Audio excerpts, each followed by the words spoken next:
Mainit na pinag-uusapan ngayon sa social media ang mga naging pasabog ng dating artista at modelo na si Robbie Taroza laban kay Senator Jinggoy Estrada. Ibinunyag ni Robbie ang tunay na kasarian ng senador na umagaw di umano sa kanyang ex na si Joed Serrano na dati ring artista.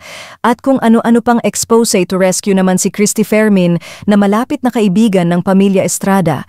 Ipinagtanggol ni Nanay Christy si Jinggoy at tinawag na puro kasinungalingan at pawang paninira lamang ang mga naging revelasyon ni Taroza. Ito po yung pag-eksena, pagpapabida nitong isang artistang nangarap sumikat pero nabigo na si Robbie Taroza. Nakialam na naman siya sa issue kung paanong lahat ng isyong nagaganap dito ay pinanghihimasukan niya. Si Romel Chica po ang una kong gustong marinig tungkol sa pag-eksena ng baklang ito. Okay, Romel. Nasa gitna ng kontrobersya na naman si Robbie Taroza dahil noon, ang una ko siyang nakita at nakausap ng personal sa aking interview sa Romel Chica Vlogs nung sometimes in August 2024. Doon ko siya nakilala at mga revelasyon niya, doon ko narinig lahat ng mga revelasyon niya. At siya ang nakiusap sa'yo na interviewin mo siya. Ganon. Nung nakita kami na tapos nakilala ko siya. Sabi niya, "Hoy Romel, oy." Ako, sabi niya gano'n. Kaya natuwa naman ako kasi wala akong iniisip Kamalak-malak sa kanya. Kamalak-malak kasi hindi ko naman siya kilala personal at hindi ko siya naabutan sa showbiz kasi hindi pa naman ako showbiz noon. Yun, kaya maayos naman po ang aming naging usapan noong August 2024 sa kanilang bahay, sa bahay ng kanyang kaibigan sa Alabang. Kaya nagulat na lang ako nang biglang may mga pasabog siya na... Hindi, teka, ikwento mo muna yung mga pagsisinungaling niyang sinabi sa iyo. Yung mga kwento. Sa SB19. Yung mga kwento niya po sa aking YouTube na sinabi niya na parang nagalit sa kanya si Pablo. Si Pablo dahil masama ang tingin sa kanya nung sa concert sa Soler. Sabi niya sa akin. Nagseselos daw dahil sila ni magkarelasyon ni Estel. Parang si Celos daw at kasi crush kasi niya si Stel. Yun, crush niya si Stel. Tapos, sabi niya pa sa aking interview, yung kay Joed Serrano. Tinakbuhan daw siya ng milyones, kinamkam ang mga propiedad na dapat paghatian nila. Pero sinabi ng nanay, do not run after the money. It's as if you are just buying your freedom. Naku, parang ako naman na nag-interview, Romel. Okay, eto na.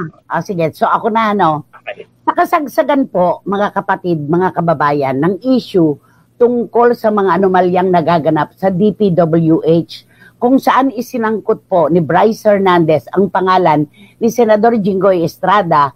Nakasilip po ng pagkakataon itong si Robbie Taroza para magpabibo at magpabida. Bigla na lang po siyang nag-post sa kanyang FB account ng kung ano-anong kababuyan at kabastusan na kino-question po niya at tahasan po niyang sinabi na questionable daw po ang kasarian ni Senador Jinggoy Estrada. Ako, Romel, kilala ko ang pamilya Estrada, kilala ko si Senador Jinggoy, hindi ko pagtatalunan yan.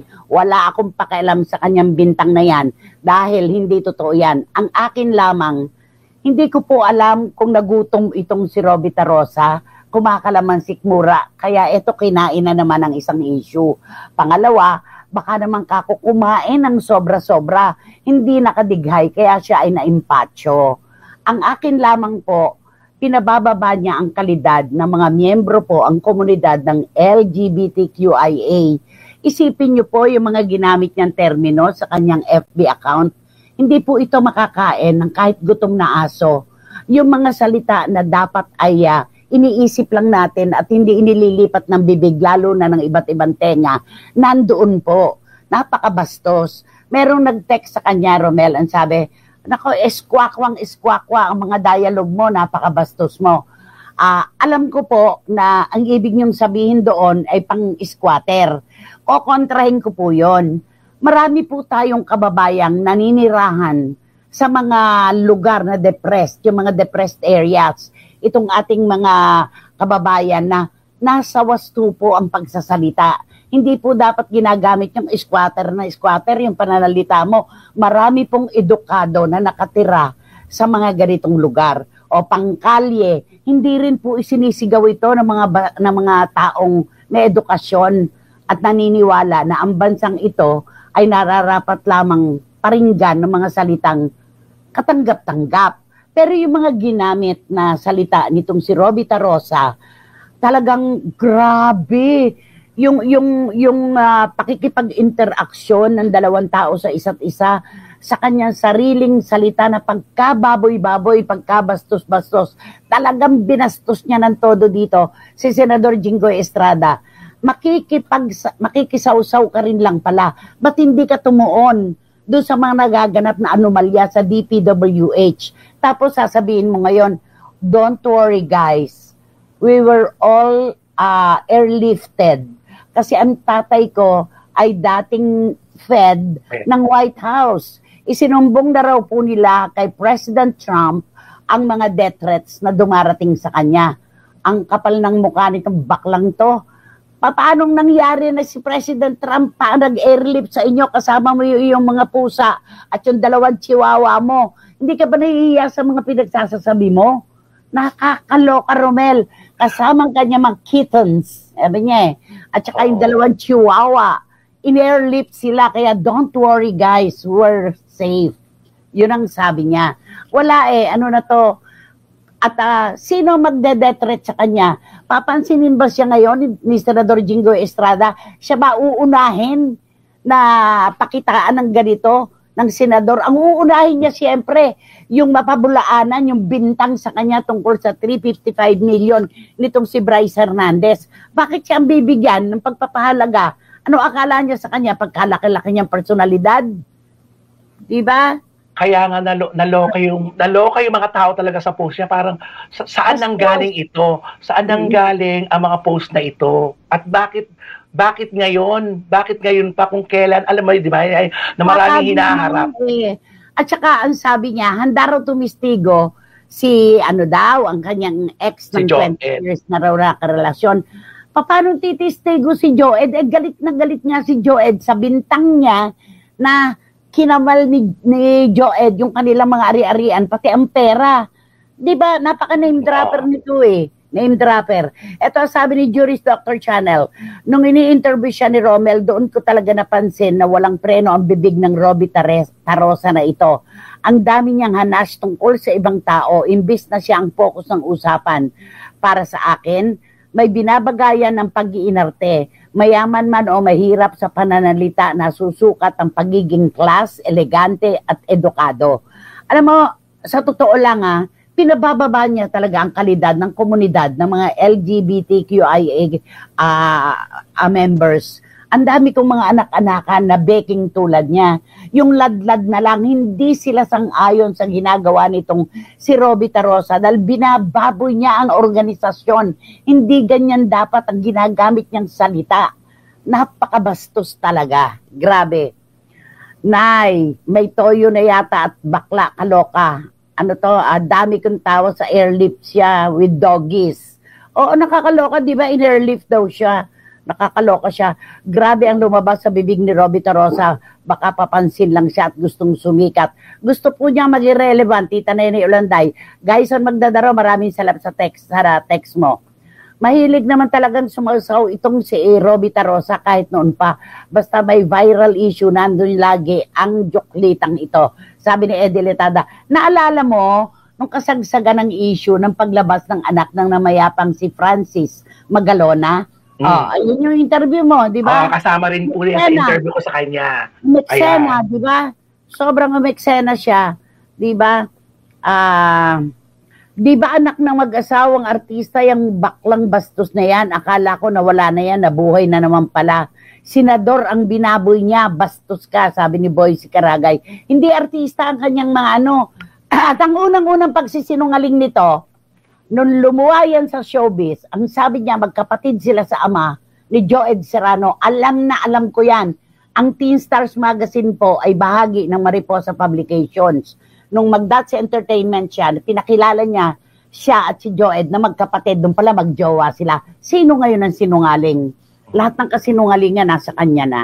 Diba? Na naipapansin po at napakabalahura ng bakla na yan. Sabi ni Paulo Ubalde, At sabi ni Tita Julie Paras, dapat sa Robby Tarosa na yan, idemanda ng paninirang puri. Grabe ang lumalabas sa bunganga niya, kasing baho ng hininga niya. Sabi ni Tita Julie Paras. At sabi naman ni Marichu Firmacion, na hindi po ba pwedeng kasuhan ng baklang yan? Grabe ang mga salita, puro below the belt. Pinabababa niyang imahe ng mga LGBTQ. Pwede to kasi pwede namang dinggin yung kaso in absentia kung wala dito. Pwede naman pwede naman yon. Okay, at sabi ni Dan Clavesillas, na maliwanag po na ito ay paninirang puri at kung totoo man o hindi, wala pong karapatan sino man na i-out ang kasarian ng isang tao na wala siyang permiso. Ang dami mong kaso, bata, sabi ni Dan Clavesillas. At saka eto, sabi ni Direk Chaps Manansala, Dormicum yata ang tinira niya, Nay, sabi ni Direk Chaps Manansala. Alam mo kung nasa katinuan nitong taon to, hindi niya gagawin yan yung mga termino. Yung mga termino po na ginamit niya, hindi po natin itinuturo yan sa ating mga anak at apo. At lalong hindi po natin ginagamit sa isang pampublikong FB page. Sa totoo lang. Romel, ano masasabi mo? Actually, yun lang talagang nakakagimbal. Laging sinasabi na yung mga terminong ginamit na. Doon talaga doon nakatawag pansin ng lahat sa mga terminong isinulat niya sa kanyang post. Kaya ang mga tao, ano to? Saan ito? Bakit? Lahat ng sila ganoon. Bakit? Ano? Bakit may ganito? Yun lagi ang tanong. Sabi mo nakapag-aral ka sa magagandang paaralan. Ito ba ang natutunan mo? Ang mambato ng kapwa mo sa mga salitang napakababoy, napakabalahura at ilusyonada ka pa?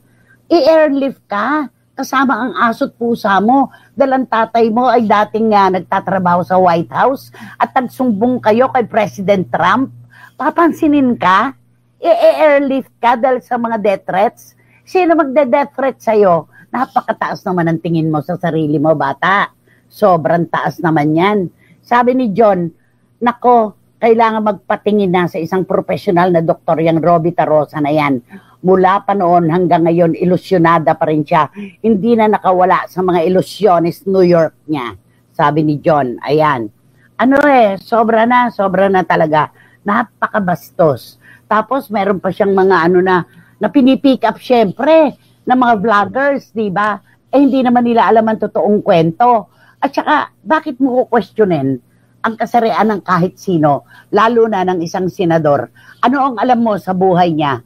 At anong ka-question sa sinasabi mo na meron ka pang alam na resibo, ganito, ganyan? Ni sa puno ng sampalok, hindi ko nakita to nakasama ng mga estrada Wala talaga. Hindi. At di pa raw siya tapos. Marami pa raw siyang ibubulgar na mga politikong bakla. Sabi niya. Talagang kaya ngayon ang mga mata ng mga publiko ngayon talagang ano ito? Inaabangan talaga. Alam mo na kagabi nagtrabaho ako sa comedy bar. Alam mo nung paglabas ko, lahat sila para yung pabiro. Hoy, anong kwento? Magkwento ka. Sabi, ay naku, sing-along po tayo today. Wala po tayo mga ganyan ngayon. Okay, Romel. Nakarating na po kaya kay Senator Jinggoy itong mga sinabi ni Robby Tarosa, pwede siyang kasuhan. Ang lakas ng loob niyang magsalita ng ganito. Famous pa man din ang pinagsabihan niya. Nakarating na diletada at syempre, baboy na baboy ang pakiramdam niya dahil sa mga tirada nitong si Robby Tarosa na puro sexual, puro salitang hindi makakain man lalo na kahit ng gutom na aso. Kung matapang ka, pabibo ka, pabida ka, umuwi ka dito ka magsalita ng ganyan. Nasa Amerika ka ay yayabang nyo porque malayo kayo. Dito ka, umuwi ka dito ka magyabang. Pangalanan mo yung lahat ng politikong bakla na nalalaman mo. Ay nako, bastos ka, ilusyonada. Grabe ka. Nako, nakakaano ng ulo itong mga ganitong tao, di ba? Na, alam mo, nakaano ko na to naka-encuentro ko na to dati. Pumampi kasi ko kay Joed Serrano sa kanilang mga sigalutan.